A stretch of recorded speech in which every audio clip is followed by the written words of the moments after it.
Halo semuanya, kepada para hadirin yang saya hormati, Dr. Anas Ahmadi MPD selaku dosen pengampu mata kuliah Bahasa Indonesia.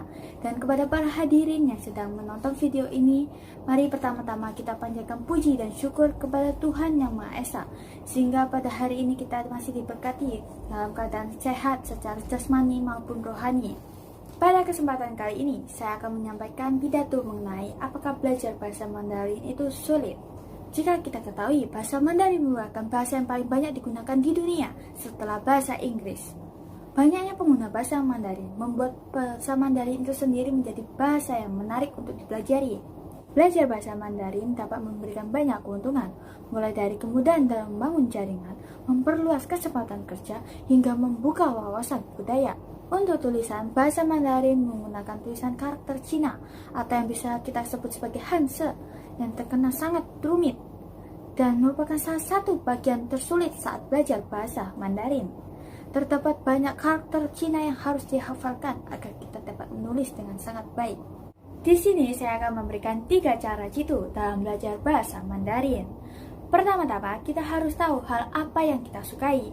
Karena saya suka menonton film, jadi saya mulai menonton drama Cina.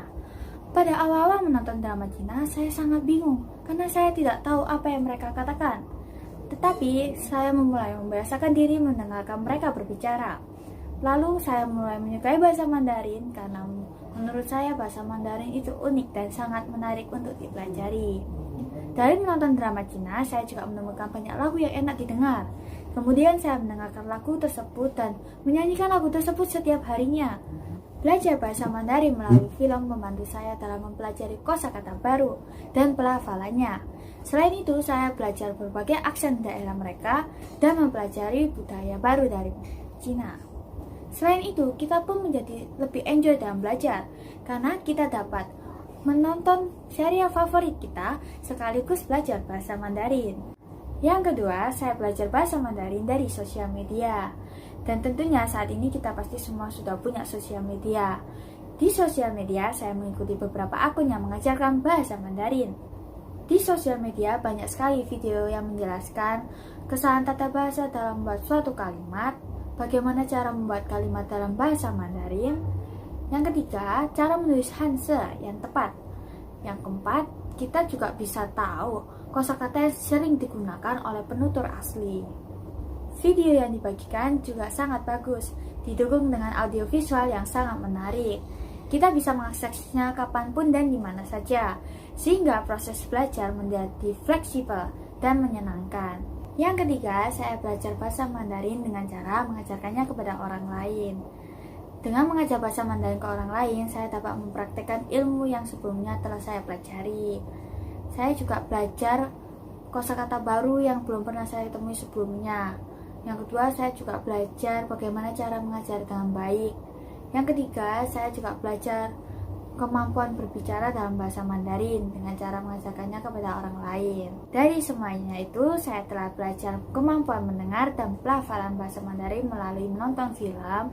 Yang kedua, saya belajar kemampuan berbicara melalui mengajarkan bahasa Mandarin kepada orang lain. Dan yang ketiga, saya belajar kemampuan menulis dari konten-konten yang ada di sosial media. Jadi, apakah belajar bahasa Mandarin itu sulit? Menurut saya, belajar bahasa Mandarin itu tidak sulit asalkan ada kemauan dan niat untuk belajar dengan sungguh-sungguh. Banyak orang yang merasa sulit dikarenakan mereka sekali melihat bahasa Mandarin langsung menyerah sebelum mencoba, bahkan merasa takut atau tidak dengan niat yang sungguh-sungguh untuk belajar. Ada pepatah mengatakan di mana ada kemauan, di situ ada jalan. Jadi kita jangan menyerah terlebih dahulu. Kita harus dengan niat yang sungguh-sungguh untuk belajar. Di mana ada kemauan untuk belajar, kita pasti dapat mempelajarinya dengan sangat baik. Sekian yang dapat saya sampaikan. Mohon maaf jika ada salah dan kata. Saya mengucapkan terima kasih telah menonton video ini. Semoga video ini bermanfaat untuk Anda sekalian. Terima kasih.